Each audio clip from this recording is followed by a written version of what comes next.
Hello दोस्तों, आप सभी का स्वागत है हमारे YouTube channel Shri GS academy में। जैसे कि आप सबको पता है कि हमने भारतीय इतिहास का एक एमसीक्यू सीरीज स्टार्ट किए थे, जिसमें के दो महत्वपूर्ण टॉपिक प्रागैतिहासिक काल और हड़प्पा सभ्यता आपका कंप्लीट हो चुका था। तो आज का हमारा टॉपिक अगला टॉपिक क्या रहेगा, तो वैदिक काल। तो यहाँ पे हम वैदिक काल से संबंधित महत्वपूर्ण एमसीक्यू क्वेश्चन देखेंगे। तो सबसे पहले क्वेश्चन स्टार्ट करते हैं क्वेश्चन नंबर 1 से। तो सबसे पहले क्वेश्चन नंबर आपका 1 ये है, वैदिक सभ्यता या वैदिक संस्कृति को कितने भागों में बांटा गया है। तो इसको हमने कितने भागों में बांटा है, तो अपने अध्ययन की सुविधा की दृष्टि से हमने इसको पूर्व वैदिक या ऋग्वैदिक काल और अगला उत्तर वैदिक काल, यानी कि हमने दो भागों में इसका विभाजित किया है। इस प्रकार से आपका ऑप्शन ए सही हो जाएगा।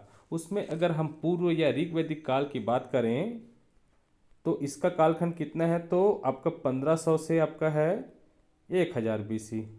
अगर वहीं हम उत्तर वैदिक काल की बात करें तो इसका कालखंड है वो है आपका 1000 से 600 बीसी। इस प्रकार से आपका ऑप्शन कौन सा सही हो जाएगा, ऑप्शन ए आपका यहाँ पे सही है। अगला क्वेश्चन बढ़ते हैं, वैदिक सभ्यता या वैदिक संस्कृति किस प्रकार की सभ्यता थी। तो किस प्रकार के सभ्यता थे, तो देखिए इस समय क्या करते थे, इस समय के जो लोग थे ना, वो समूह बनाकर गांव में निवास करते थे और इसी समूह को कबीला या जन कहा जाता था। इस प्रकार से ये किस प्रकार की सभ्यता हो गई, तो ये ग्रामीण सभ्यता हो गई, यानी कि यहाँ पे आपका ऑप्शन बी सही हो जाता है। अगर वहीं हम हड़प्पा सभ्यता की बात करें तो आपको मैंने बताया था कि इस समय के जो निवासी थे ना, वो गांव में ना निवास करके शहरों या नगरों पर निवास करते थे, जिसके कारण से हड़प्पा सभ्यता को नगरी या फिर आपका शहरी सभ्यता भी कहा जाता है। अगला क्वेश्चन बढ़ते हैं, ऋग्वेद में सूक्तों की संख्या कितनी है। तो सबको पता है कि इसमें सूक्त की कुल संख्या है 1028, यानी कि ऑप्शन आपका बी यहाँ पे सही हो जाता है। अगर वहीं हम 108 को लेकर चलें कि ये क्या था, तो देखिए वैदिक साहित्य का अंतिम भाग कौन सा है, तो आपका वेदांत या फिर उपनिषद है। तो इसी की कुल संख्या कितनी है, तो 108 कुल संख्या है। अगर वहीं हम ऑप्शन सी की बात करें तो ऑप्शन सी क्या है, 10,462। तो ये क्या है, तो ये है आपके कुल मंत्रों की संख्या है ऋग्वेद में। अगला क्वेश्चन बढ़ते हैं, वैदिक काल में समाज का स्वरूप यानी कि नेचर ऑफ सोसाइटी कैसा था। तो देखिए इस समय के जो परिवार का मुखिया रहता था ना, तो वो पुरुष व्यक्ति रहता था और उसको क्या थे, असीमित अधिकार प्राप्त थे। और उसे क्या कहा जाता था, तो उसको कुलप या कुलपा कहा जाता था। इस प्रकार से इसका जो समाज का स्वरूप कैसा हुआ, तो ये पितृसत्तात्मक हुआ, यानी कि शक्ति का स्रोत कौन है, पिता है, परिवार का मुखिया है। इस प्रकार से इसका स्वरूप कैसा रहा, तो पितृसत्तात्मक या फिर पैट्रियार्कल सोसाइटी रहा। अगला क्वेश्चन बढ़ते हैं, बोगज गोई एशिया माइनर के अभिलेख में किस ऋग्वैदिक कालीन देवता का उल्लेख नहीं है। तो देखिए बोगज गोई से जो अभिलेख मिला ना, उसमें कुल 4 देवताओं का वर्णन है। वो कौन कौन से हैं, तो इंद्र, मित्र, वरुण और नासत्य, यानी कि ऑप्शन ए सही है, बी भी सही है, सी भी सही है। लेकिन ऑप्शन आपका डी ब्रह्म सही नहीं है, यह नहीं है, यानी कि प्रश्न के हिसाब से राइट आंसर हमारा हो जाता है डी। तो डी के स्थान पर किसका वर्णन है, तो यहाँ पे वरुण का वर्णन है बोगज गोई अभिलेख में। अगला क्वेश्चन बढ़ता है, वैदिक साहित्य का रचना के आधार पर सही कालक्रम कौन सा है। ठीक है, तो देखिए वैदिक साहित्य बहुत सारे हैं, तो उसमें कि अगर सबसे पहले बात करें तो वी याद कर लेना, VBAU, यानी कि सबसे पहले वैदिक साहित्य कौन सा है, आपका वेद है।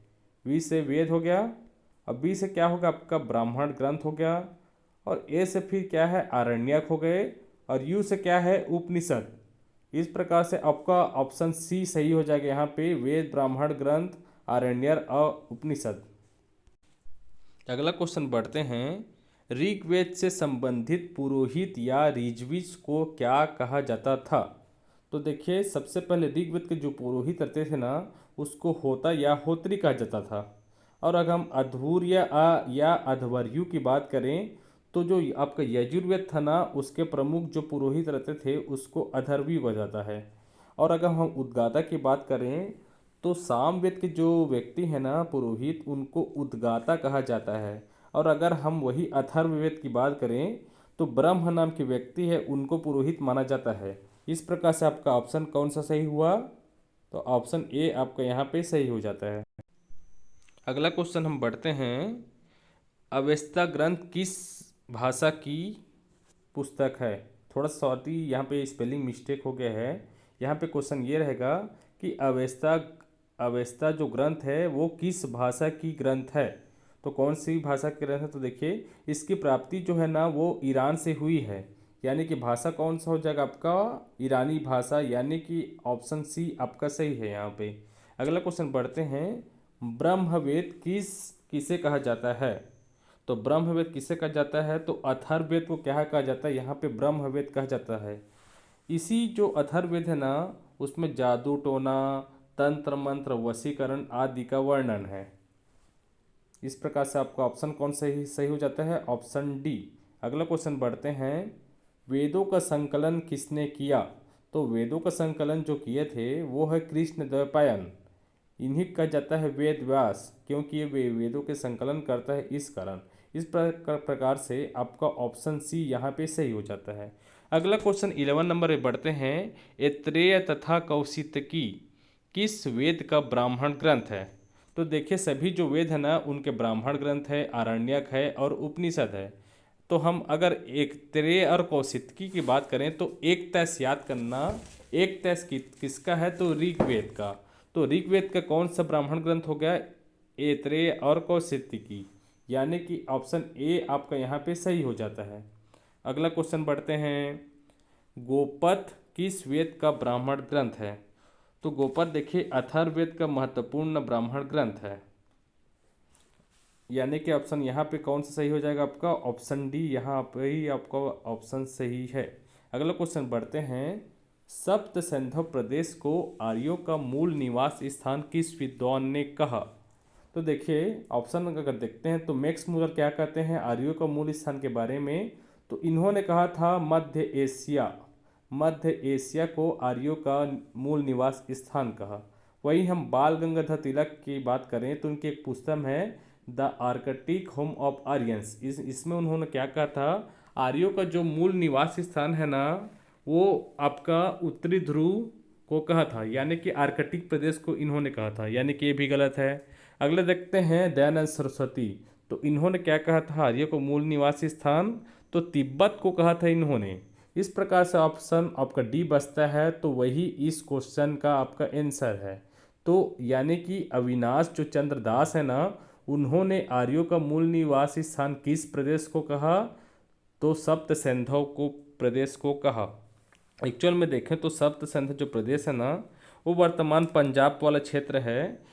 इस क्षेत्र में क्या है, सिंधु नदी बहती है और इसकी महत्वपूर्ण और भी सहायक नदियां हैं, यानी कि 7 प्रकार की नदियों बोल सकते हैं, जिससे कारण इस जो क्षेत्र है उसको सप्त सैंधव प्रदेश कहा जाता है। अगला क्वेश्चन बढ़ते हैं। आर्यों के मूल निवास स्थान एवं उसको कहने वाले विद्वान से संबंधित कौन से युग्म असत्य है? असत्य बोल रहे हैं ना। तो आपको थोड़ी देर पहले मैंने बताया था कि मैक्स मूलर ने आर्यों का निवासी स्थान किसे कहा? तो मध्य एशिया कहा था, यानी कि पहला तो आपका सही है। यहाँ पे से बी आ जाते हैं।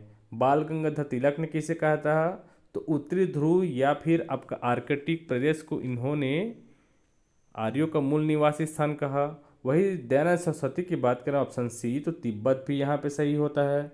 और वहीं पे अगर ऑप्शन डी की बात करें तो डॉक्टर अविनाश चंद्र दास, ये एक आपका यहाँ पे गलत हो जाता है, यानी कि यही असत्य है। तो इन्होंने किसको कहा था आर्यों का मूल निवासी स्थान? तो इन्होंने सप्त सैंधव प्रदेश को कहा जाता है, सप्त सैंधव प्रदेश को आर्यों का मूल निवास स्थान। अगला क्वेश्चन बढ़ते हैं। निम्नलिखित में से कौन सी नदी वैदिक काल की महत्वपूर्ण नदी है जिसका वैदिक काल में सर्वाधिक वर्णन हुआ है? यानी कि यहाँ पे 2 क्वेश्चन आपका बन रहा है कि किस नदी का वर्णन सर्वाधिक है? तो यहाँ पे आपका सिंधु नदी है ना, उसका वर्णन यहाँ पे सर्वाधिक है। और अगर हम बोलें कि महत्वपूर्ण नदी कौन सी थी, तो सिंधु नदी थी। अगर हम देखिए तो यानी कि ऑप्शन ऑप्शन आपका यहाँ पे सही कौन सा होता है, ऑप्शन सी सिंधु यहाँ पे आपका सही होता है। अगर हम पूरे अगर ऋग्वेद की बात करें तो इसमें कुल 31 नदियों का वर्णन हुआ है। इसमें अगर हम गंगा की बात करें तो गंगा नदी का वर्णन एक बार हुआ है मात्र ना, और यमुना नदी का वर्णन कितने बार हुआ है, तो इसका 3 बार वर्णन हुआ है। तो ये हमेशा याद करके चलेंगे। अगला क्वेश्चन देखते हैं, निम्नलिखित नदियों के प्राचीन नाम एवं आधुनिक नाम के युग्मों में से कौन से युग्म असंगत है। यहाँ पे देखते हैं कि रावी किसको कहा जाता था, तो परुष्णी नदी रावी का क्या है, प्राचीन नाम है। वहीं चेनाब या चिनाब की बात करें तो अस्किनी नदी, यानी कि ऑप्शन बी भी यहाँ पे आपका सही है। अगला सी नंबर का देखते हैं तो झेलम या वितस्ता, दोनों एक ही चीज़ है। इसको याद करेंगे कि सिकंदर जब भारत में किया था ना, तो झेलम नदी किनारे ही दोनों का युद्ध हुआ था, राजा पोरस और इसका, जिससे कारण इस युद्ध को झेलम या वितस्ता का युद्ध भी कहा जाता है। और अगला देखते हैं हम ऑप्शन डी। देखिए सदा नीरद जो नदी है ना, उसका पुराना नाम था गंडक नदी, यानी कि आपका ऑप्शन डी यहाँ पे क्या हो जाता है, गलत हो जाता है। यानी कि क्वेश्चन की सबसे ऊपर सही ऑप्शन कौन सा है, ऑप्शन डी। अगला क्वेश्चन बढ़ते हैं, वाज वाजसनेयी संहिता किसे कहा जाता है। तो देखिए यजुर्वेद की 2 शाखाएं थी, आपका पहला था कृष्ण यजुर्वेद और दूसरा था शुक्ल यजुर्वेद। तो ये कृष्ण जो यजुर्वेद था ना, ये गद्य और पद्य दोनों में था। और अगर हम वहीं अगर शुक्ल यजुर्वेद की बात करें तो ये केवल पद्य में था, और इसी को क्या कहा जाता है, तो वाजसनेयी संहिता कहा जाता है। अगला क्वेश्चन बढ़ते हैं, यानी कि यहाँ पे आपका ऑप्शन सही कौन सा होगा, ऑप्शन बी शुक्ल यजुर्वेद। यहाँ पे शुक्ल यजुर्वेद में को क्या कहा जाता है, तो वाजसनेयी संहिता भी कहा जाता है। अगला क्वेश्चन बढ़ते हैं, वैदिक काल में समाज की सबसे छोटी इकाई क्या थी। तो देखिए अगर हम समाज की इकाई की बात करें तो सबसे पहले परिवार या कुल था।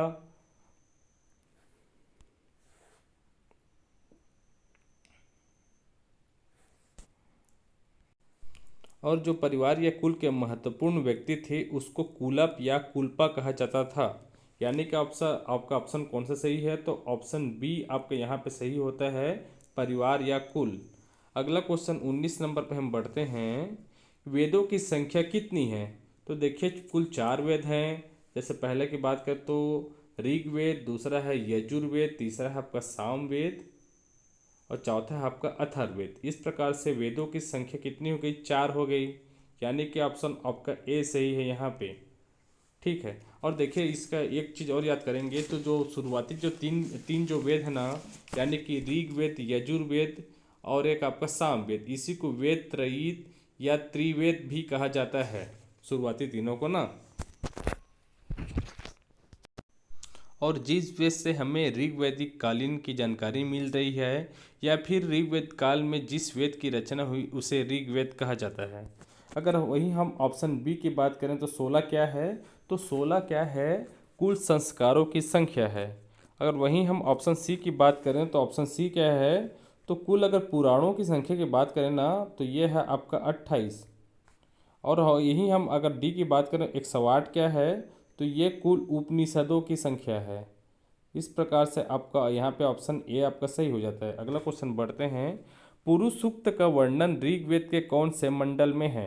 तो देखिए सबसे पहले जो आपका वर्ण व्यवस्था है ना, उसका वर्णन किस में है, तो पुरुष सूक्त में ही सबसे पहले वर्ण व्यवस्था का वर्णन है, जिसमें बताया गया है कि एक विराट पुरुष है, उसके मुख से ब्राह्मण और बाँह से क्षत्रिय और जंघा से वैश्य और पैर से शूद्र की उत्पत्ति हुई है। इस प्रकार से वर्ण व्यवस्था का सबसे पहले जन्म किस समय में हुआ था, तो आपके ऋग्वेद के समय हुआ था। और ऋग्वेद के जो 10 मंडल है ना, उसके सबसे अंतिम मंडल 10वें मंडल में ही पुरुष सूक्त का वर्णन है। यानी कि ऑप्शन आपका ऑप्शन कौन सा सही हो जाएगा, तो यहाँ पे ऑप्शन आपका डी सही हो जाएगा। अगला क्वेश्चन बढ़ते हैं, वैदिक काल में कौन सा वर्ण समाज में नहीं पाया जाता था। तो आपको अभी मैं बताया कि ब्राह्मण, क्षत्रिय, शूद्र और ये आपका वैश्य, ये चारों पाए जाते थे, लेकिन आपका श्रमिक क्या है, वर्ग नहीं पाया जाता था। यानी कि आपका ऑप्शन डी यहाँ पे क्या है, क्वेश्चन के हिसाब से सही है। ये वर्ग क्या वैदिक काल में नहीं पाया जाता था। अगला क्वेश्चन की बात करें तो वैदिक काल में वहतु किसे कहा जाता था। तो देखिए, जैसे कि अभी भी जैसे कि दहेज की प्रथा विद्यमान है, लेकिन वो दहेज क्या होता है, उपहार स्वरूप रहता था।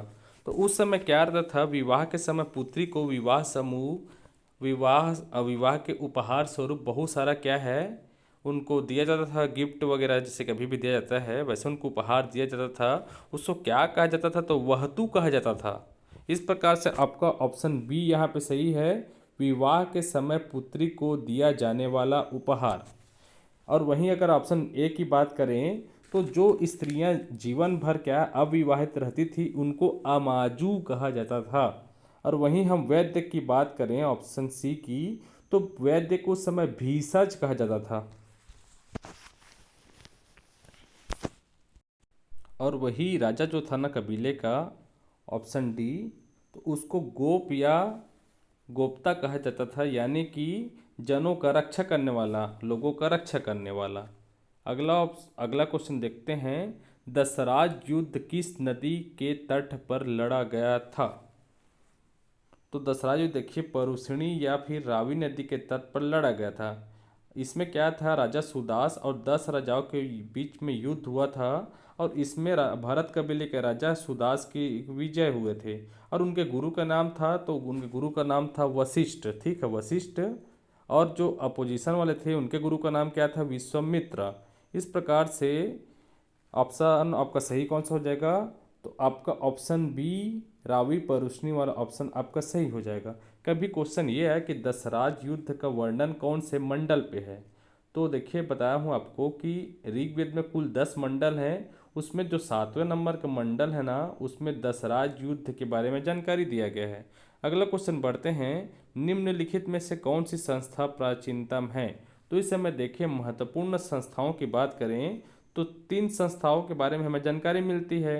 वो कौन कौन से थे, तो सभा, दूसरा है समिति, तीसरा है विदत। लेकिन इन तीनों में अगर सबसे जो प्राचीन संस्था कौन सी है, तो का ऑप्शन सी सही होगा, विदत। विदत विदत क्या था, वैदिक कालीन सबसे प्राचीनतम संस्था थी। अगला क्वेश्चन 25 नंबर बढ़ते हैं, वैदिक काल में बलि शब्द किसके लिए प्रयोग किया जाता था। तो देखिए इस समय जो राजा था ना उनको गोप या गोपस्य कहा जाता था। तो वो क्या करता था, कबीलों की रक्षा करता करता था।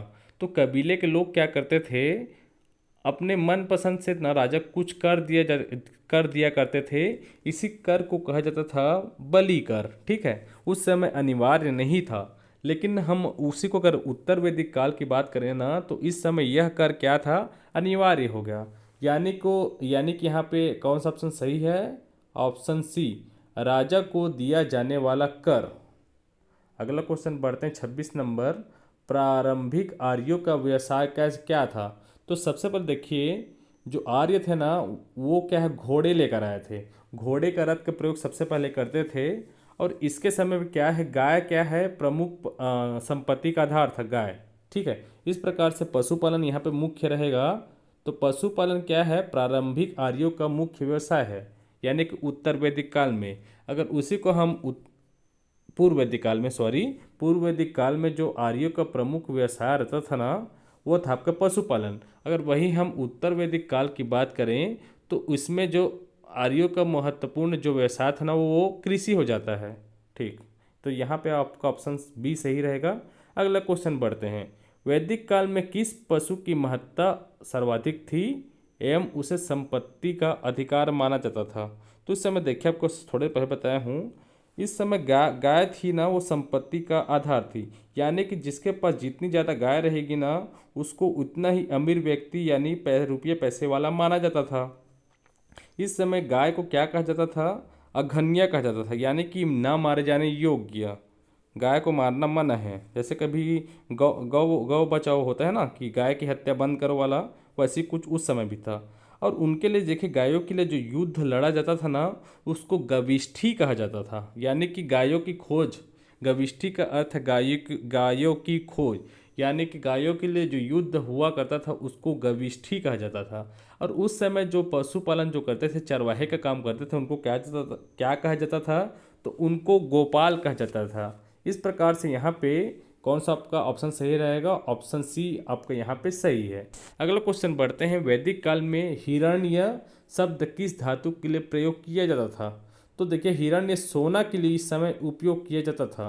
अगर वहीं हम यहाँ पे अगर लोहे वगैरह की बात करें तो लोहा का है श्याम अयस या कृष्ण अयस कहा जाता था।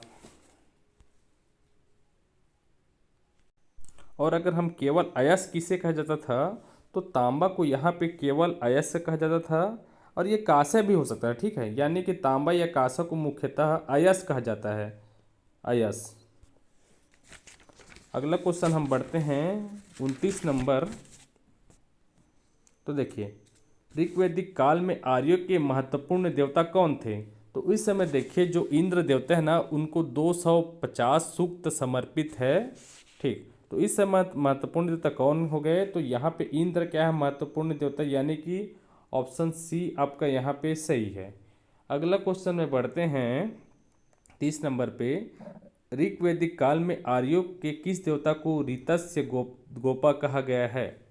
तो देखिए, वरुण का क्या है, जो समुद्र या जल के देवता है, उनको ऋतस्य गोप्ता कहा जाता है।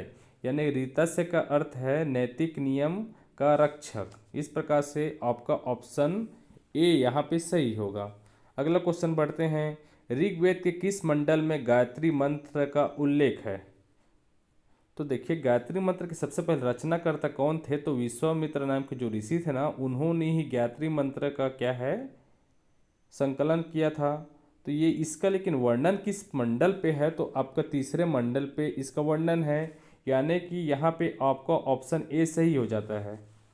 उसी प्रकार से हम अगर नौ की बात करें, नौवां मंडल की, तो ये किसको समर्पित है? तो सोमदेव को समर्पित है। अगर वहीं हम 10वें मंडल की बात करें तो इसमें क्या है, पुरुष सूक्त में सबसे पहले वर्ण व्यवस्था का वर्णन है। तो आपका ऑप्शन क्वेश्चन का सही कौन सा हो जाएगा? आपका ऑप्शन ए यहाँ पे सही है। अगला क्वेश्चन बढ़ते हैं, सत्य में जयते वाक्य कहाँ से लिया गया है? तो देखिए, जो आपका राज्य चिन्ह है ना, अशोक स्तंभ वाला, उसमें सत्य में जयते करके नीचे में लिखा रहता है, तो उसको कौन से उपनिषद से लिया गया था? क्वेश्चन ये है। तो देखिए, मुंडकोपनिषद या मुंडक उपनिषद नाम का एक उपनिषद है। इसी में क्या है, आपका सत्य में जयते वाक्य का वर्णन है, यानी कि यहाँ पे आपका ऑप्शन बी सही हो जाता है। अगला क्वेश्चन बढ़ते हैं, यम नचिकेता संवाद का वर्णन किस उपनिषद में है? तो देखिए, कठोपनिषद नाम का उपनिषद है ना, उसी में आपका यम नचिकेता संवाद का वर्णन है। अगला क्वेश्चन 34 में बढ़ते हैं, वेद एवं उनके उपवेद मिलान में कौन सा असत्य है? तो देखिए, सभी जितने 4 वेद हैं ना, उनके एक उपवेद भी हैं। तो इसका कोड याद करेंगे 8GS, यानी कि पहले का कौन सा होगा? आयुर्वेद, यानी कि आपका ये सही है। सेकंड का धनुर्वेद, ये भी सही है। अगला है आपका गंधर्ववेद, ये भी सही है, यानी कि तीनों सही है आपका, 2 3। और अगर एस की बात करें तो ये अथर्व के साथ ये मैच नहीं हो रहा है, कल्प यहाँ पे लिखा है, जबकि आपका शिल्प वेद का आपका सही आंसर है। इस प्रकार से यहाँ पे आपका कौन सा जोड़ा असत्य है? तो आपका अथर्ववेद से कल्प वेद के साथ जो संबंध है ना, वो गलत है। तो कल्प वेद के स्थान पे कौन सा रहेगा? आपका शिल्प वेद सही रहेगा। अगला क्वेश्चन बढ़ते हैं, ऋग्वेद में गंगा नदी का वर्णन नदी तमा, माते तमा, देवी तमा, तीनों याद करेंगे। ऋग्वेद में गंगा नदी को नदी तमा, माते तमा, देवी तमा आदि उपनामों से कितनी बार वर्णन हुआ है? तो देखिए, यह गंगा नदी का वर्णन हुआ केवल एक बार, लेकिन यमुना नदी का वर्णन हुआ 3 बार। और सर्वाधिक वर्णन किसका हुआ है? तो आपका सिंधु नदी का सर्वाधिक वर्णन हुआ है। इस प्रकार से क्वेश्चन हिसाब से अगर राइट आंसर की बात करें तो ऑप्शन ए आपका सही हो जाएगा, यानी कि ऋग्वेद में क्या है, गंगा नदी का वर्णन कितने बार हुआ है? तो केवल एक बार हुआ है। अगला क्वेश्चन 36 में बढ़ते हैं, ऋग्वैदिक काल में वर्ण के निर्धारण का आधार क्या था?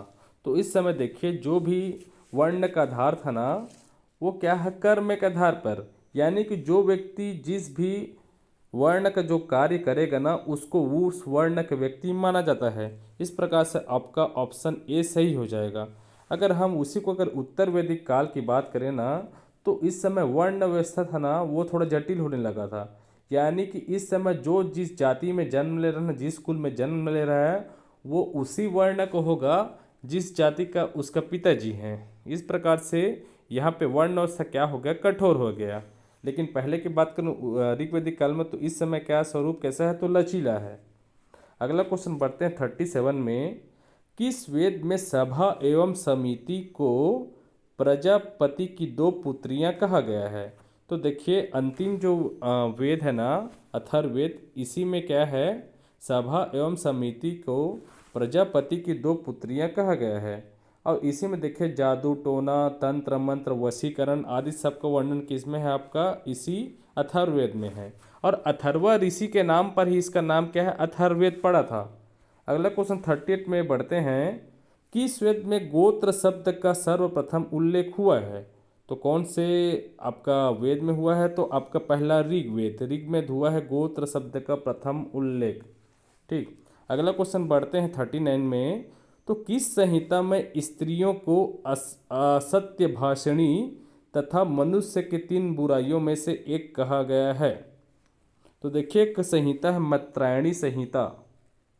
ये किसका उपनिषद है, तो ये यजुर्वेद का उपनिषद है मैत्रायणी संहिता। इसी में क्या है, मनुष्य की 3 बुराइयां हैं ना, उसमें से एक बुराई स्त्रियों को कहा गया है। यानी कि ऑप्शन बी आपका सही हो जाएगा। अगला क्वेश्चन नंबर बढ़ते हैं 40 पे। तो तमसो माँ ज्योतिर्गमय कथन किस उपनिषद से लिया गया है? तो देखिए तमसो माँ जो ज्योतिर्गमय है ना, वो आपका बृहद आरण्यक से लिया गया है। ठीक है, बृहद आरण्यक से लिया गया है आपका तमसो माँ ज्योतिर्गमय। अगला क्वेश्चन बढ़ते हैं 41। आश्रम व्यवस्था में कुल कितने आश्रमों का वर्णन किया गया है? तो इसमें देखिए कुल, अगर मनुष्य के जीवन की बात करें ना, तो मनुष्य के जीवन को 100 वर्ष माना गया है और इसको 4 भाग में विभाजित किया गया है, यानी कि 25-25 वर्ष का। और विभिन्न आश्रम को अलग अलग नाम दिया गया है। इस प्रकार से आपका ऑप्शन ए आपका सही हो जाएगा। यहाँ पे आश्रमों की कुल संख्या कितनी है, तो 4 हैं। जैसे कि 0 से 25 वर्ष की आयु है ना, उसको ब्रह्मचर्य आश्रम कहा जाता है। और अगर हम दूसरे की बात करें 25 वर्ष के बाद से 50 वर्ष तक का समय, तो इसको गृहस्थ आश्रम कहा जाता है। और 50 वर्ष से 75 वर्ष की आयु को कहा जाता है आपका वानप्रस्थ आश्रम। और वहीं 75 वर्ष से आगे और 100 वर्ष तक आयु को कहा जाता है संन्यास आश्रम। इस प्रकार से कुल अगर आश्रमों की संख्या की बात करें, तो यहाँ पे आश्रमों की संख्या 4 हैं। लेकिन ध्यान योग्य देने की बात यह है कि जो छांदोग्य आपका उपनिषद है ना, उसमें केवल 3 आश्रम का वर्णन है। यानी कि आपका वो छांदोग्य उपनिषद है, उसमें ना 3 आश्रमों का वर्णन है। लेकिन ऐसा कौन सा आश्रम है जिसमें चारों आश्रम का सर्वप्रथम वर्णन हुआ है? तो जाबालो उपनिषद नाम का है ना उपनिषद, उसमें आपका 4 प्रकार के आश्रम का वर्णन किया गया है। इस प्रकार से आपका ऑप्शन ए यहाँ पे सही हो जाता है। अगला क्वेश्चन हम बढ़ते हैं। महत्वपूर्ण ग्रंथ शूल्व सूत्र का संबंध किस विषय से है? तो देखिए शूल्व सूत्र क्या है, गणित की महत्वपूर्ण पुस्तक है। अगर हम टॉपिक किसकी बात करें, तो ज्यामिति से इसका संबंध है आपका शूल्व सूत्र से। यानी कि यहाँ पे आपका ऑप्शन सी सही हो जाएगा, गणित। अगर गणित के स्थान पे आपका अगर ज्यामिति रहता ना, तो ये भी सही रहता। अगला क्वेश्चन बढ़ते हैं 43 में। वैदिक काल में ऋण की संख्या कितनी है? तो देखिए वैदिक साहित्य में कुल 3 ऋण का वर्णन किया गया है। तो इसमें जैसे कि देव ऋण, ऋषि ऋण और पितृ ऋण, ये 3 ऋण होते हैं। यानी कि ऑप्शन ए आपका यहाँ पे सही हो जाता है। अगला क्वेश्चन बढ़ते हैं। अस्पृश्यता का स्पष्ट उदय किस काल में हुआ? तो धर्मशास्त्र काल में ने क्या है, अस्पृश्यता का सबसे स्पष्ट यहाँ पे उदय हुआ था। यानी कि ऑप्शन डी आपका यहाँ पे सही हो जाता है। अगर वहीं हम उत्तर ऋग्वैदिक की बात करें, तो इसमें वर्ण व्यवस्था का धारण क्या था, तो कर्म का आधार पे था। और अगर उत्तर वैदिक काल की बात करें तो इसमें आपका वर्ण व्यवस्था का आधार क्या था, तो जन्म के आधार पे था, लेकिन इस समय अस्पृश्यता नाम का कुछ भी उदय नहीं हुआ था। इस प्रकार से आपका ऑप्शन डी सही हो जाता है। अगला क्वेश्चन बढ़ते हैं, वैदिक काल में पुरुषार्थ की संख्या कितनी है? तो देखिए पुरुषार्थ की कुल संख्या 4 है, धर्म, अर्थ, काम और मोक्ष, यानी कि 4 हैं, तो यानी आपका ऑप्शन 4 सही हो जाता है। देखिए मनुष्य के जीवन में 4 पुरुषार्थ की प्राप्ति के लिए ना हमें आश्रम व्यवस्था का पालन करना पड़ेगा, यानी कि ब्रह्मचर्य, गृहस्थ, वानप्रस्थ और संन्यास। ठीक है, इन चारों आश्रम से हमें गुजरना पड़ेगा, तभी हमें क्या है, मोक्ष मोक्ष की प्राप्ति होगी। अगर पुरुषार्थ की हमें प्राप्ति हो जाती है तो समझ जाइए हमें मोक्ष की भी प्राप्ति हो गई है। तो आप सभी से भी आशा की जाती है कि जीवन में कम से कम 4 पुरुषार्थ का पालन करें, उसे अपनाएं। अगला क्वेश्चन बढ़ते हैं, ऋग्वेद के किन मंडलों को वंश मंडल या गोत्र मंडल कहा जाता है?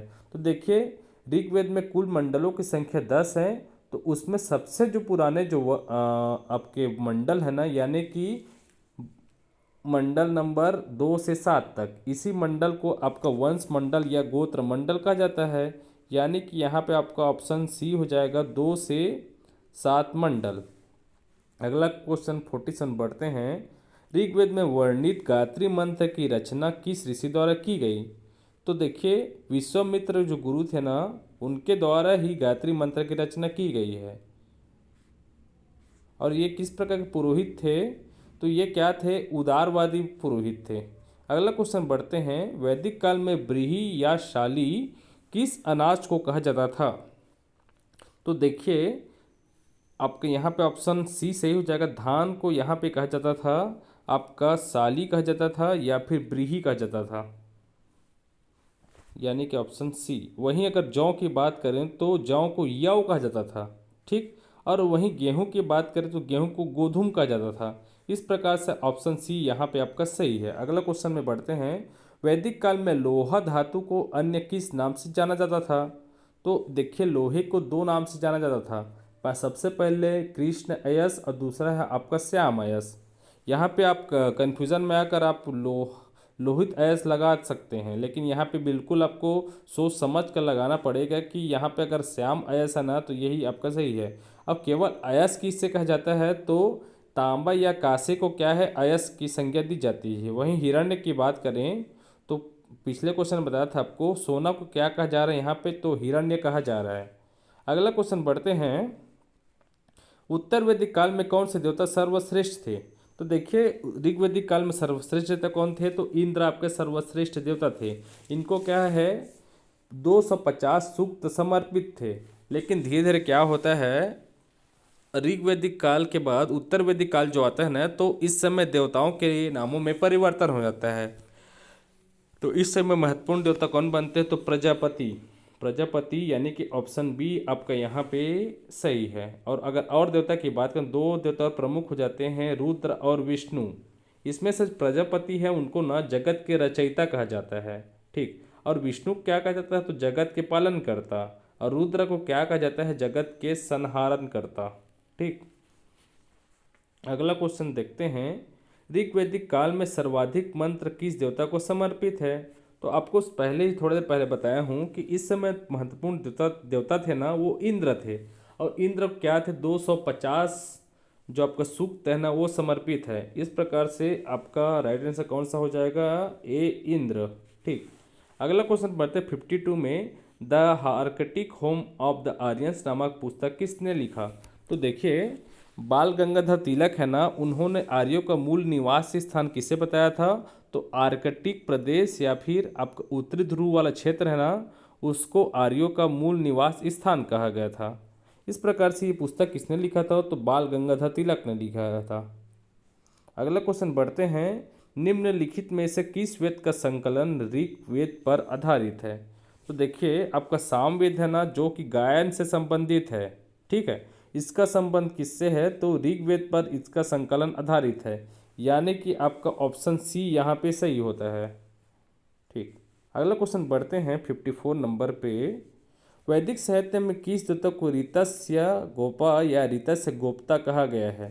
तो देखिए वरुण को क्या कहा जाता है, जो कि जल या फिर समुद्र के देवता है, उनको ऋतस्य या गोप्ता या ऋतस्य गोपा कहा गया है यहाँ पे। अगला क्वेश्चन बढ़ते हैं 55 में, ब्राह्मण ग्रंथ में सबसे प्राचीन ग्रंथ कौन सा है? ठीक, तो आपका देखिए जो शतपथ ब्राह्मण ग्रंथ है ना, वो ही सबसे पुराना है, यानी कि ऑप्शन बी यहाँ पे आपका सही हो जाता है। अगला क्वेश्चन 56 बढ़ते हैं, आदि काव्य किस धार्मिक ग्रंथ को कहा गया है? तो देखिए जो हमारी रामायण है ना, उसी को आदि ग्रंथ कहा गया है। देखिए रामायण दो हैं, एक रामायण है, एक रामचरितमानस है। तो रामायण की रचना किसके द्वारा की गई है? तो वाल्मीकि नाम के जो ऋषि न, उनके द्वारा संस्कृत भाषा में रामायण की रचना की गई है। अगर वहीं हम रामचरितमानस की बात करें तो गोस्वामी तुलसीदास ने अवधी भाषा में इसकी रचना की थी।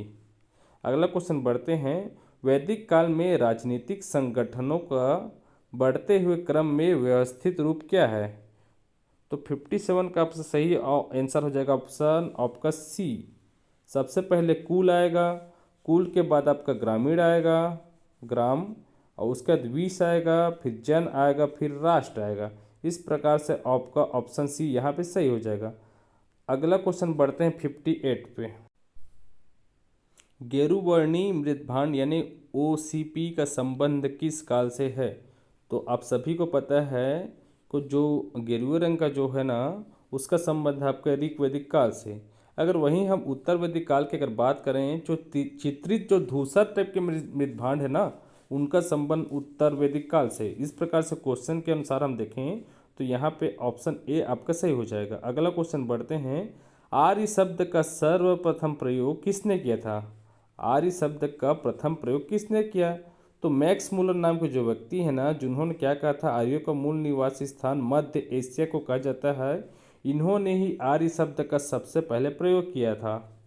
और इसका अगर कभी पूछा जाए कि अर्थ क्या था आर्य का, तो आर्य का 3-4 अर्थ हैं, जैसे कि कुलीन या श्रेष्ठ या अभिजात वर्ग इत्यादि लोगों को आर्य कहा जाता था। और ये अगर कभी क्वेश्चन आया कि प्रारंभिक भाषा क्या थी आर्यों की, तो संस्कृत थी। आर्य क्या थे? संस्कृत बोलते थे।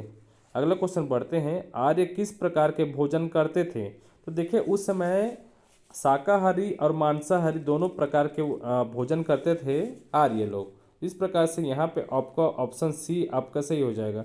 अधिकतर लोग क्या करेंगे, ऑप्शन ए को सही लगाएंगे, लेकिन यहाँ पे आपका ऑप्शन ए ना होकर ऑप्शन सी है, यानी कि यहाँ के लोग मांसाहारी एवं शाकाहारी दोनों प्रकार के थे। अगला क्वेश्चन 61 में बढ़ते हैं, ऋग्वैदिक काल में गोप या गोप्ता जनस्य शब्द किसके लिए प्रयोग की जाती थी? तो देखिए इस समय देखिए कबीले का मुखिया जो राजा रहता था ना, उसको गोप या गोप्ता जनस्य कहा जाता था। क्यों कहा जाता था? तो क्या करता था, लोगों की रक्षा करता था दूसरे लोगों से, इस कारण से उसको गोप्ता जनस्य या गोप जनस्य कहा जाता है, यानी कि ऑप्शन आपका सी यहाँ पे सही रहेगा। अगला क्वेश्चन बढ़ते हैं, निम्नलिखित में कौन से युग्म तर्क संगत नहीं है? यहाँ पे मंडल दिया है और यहाँ पे विषय दिया गया है। तो देखिए गायत्री मंत्र का वर्णन सभी को पता है कि तीसरे मंडल पे है, और देखिए कृषि का वर्णन किस में है? आपका चौथे वर्ण में है। और अगर वहीं हम सोमदेव को समर्पित वाला मंडल कौन सा है? तो ऑप्शन डी आपका सही है। लेकिन यहाँ पे देखिए सातवां जो है ना ऑप्शन सी, ये गलत है, क्योंकि सातवां मंडल में है ना आपका दशराज युद्ध का वर्णन हुआ है, न कि आपके वर्ण व्यवस्था का। वर्ण व्यवस्था किस में हुआ है? तो 10वें मंडल जो पुरुष सूक्त है ना, उसमें आपका वर्ण व्यवस्था का सबसे पहले वर्णन हुआ है। अगला क्वेश्चन बढ़ते हैं, चित्रित धूसर मृदभांड यानी कि प्रिंट ग्रेवेयर का संबंध किस काल से है? तो उत्तर वैदिक काल में क्या है, हमें चित्रित धूसर मृदभांड मिलते हैं। इस प्रकार से ऑप्शन बी आपका सही हो जाता है।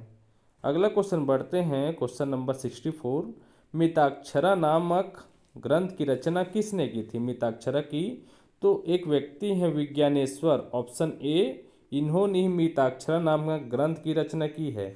अब इसमें बोलता क्या है, विषय क्या था? तो देखिए कोई भी पुत्र है ना, वो जब जन्म लेता है ना, उसके बाद से ही पिता की संपत्ति पर उसका अधिकार हो जाता है, ये कहना था मिताक्षरा नाम के ग्रंथ का।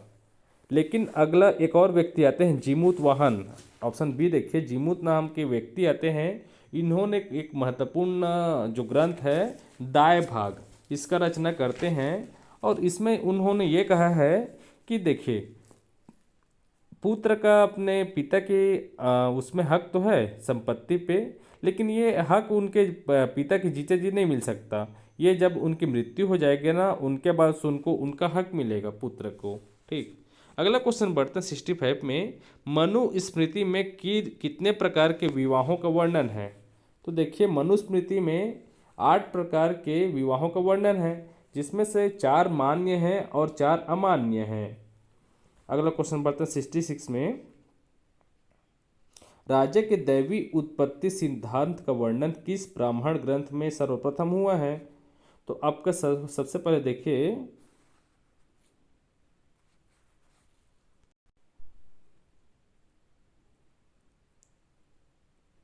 आपका जो ऐतरेय जो ब्राह्मण ग्रंथ है ना, उसमें सबसे पहले राज्य के दैवी उत्पत्ति सिद्धांत का वर्णन किया गया है। अगला क्वेश्चन बढ़ते हैं क्वेश्चन नंबर 67 में। मृत्यु एवं पुनर्जन्म के सिद्धांत का सर्वप्रथम वर्णन किस ब्राह्मण ग्रंथ में है? तो आपका जो ऑप्शन डी शतपथ है ना, इसी में आपका मृत्यु एवं पुनर्जन्म के सिद्धांत का सर्वप्रथम वर्णन किया गया है। उसके बाद बढ़ते हैं 68 क्वेश्चन। कृषि से संबंधित लौह उपकरण की प्राप्ति सर्वप्रथम किस स्थान से हुई है? तो देखिए, अतरंजी खेड़ा जो आपका ऑप्शन सी है ना, यहीं से आपका सबसे पहले लोहे का उपकरण प्राप्त हुआ है, यानी कि यही आपका सही आंसर है। अगला क्वेश्चन देखते हैं 69 में। गोत्र व्यवस्था का प्रारंभ किस काल में सर्वप्रथम हुआ? तो महाजनपद काल में,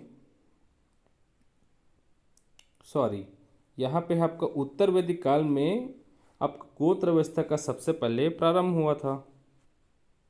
अगला क्वेश्चन देखते हैं। प्रथम विधि निर्माता किसे कहा जाता है? तो देखिए, यहाँ पे आपका ऑप्शन में थोड़ा उल्टा सीधा हो गया है। तो ऑप्शन में देखिए, मनु नाम के एक व्यक्ति हैं जिन्होंने क्या किया है, मनु स्मृति लिखा था। उन्हें ही क्या कहा जाता है, सर्वप्रथम विधि निर्माता कहा जाता है। इस प्रकार से आपके जो वैदिक काल है उसमें महत्वपूर्ण जो 70 क्वेश्चन है हमने देख लिया। और जो क्वेश्चन जो एमसीक्यूज टाइप का आते हैं ना, वो इसी के इर्द गिर्द घूमते हैं। तो अधिक से अधिक इस प्रकार से और सीरीज़ के क्वेश्चन प्राप्त करने के हमारे चैनल को सब्सक्राइब करें और अधिक से अधिक शेयर करें, ताकि ज़रूरतमंद जो स्टूडेंट है उनके तक हमारा वीडियो पहुँचे। तो चलिए, आप सभी का धन्यवाद, और अगला वीडियो मिलते हैं नेक्स्ट महाजनपद काल वाले में।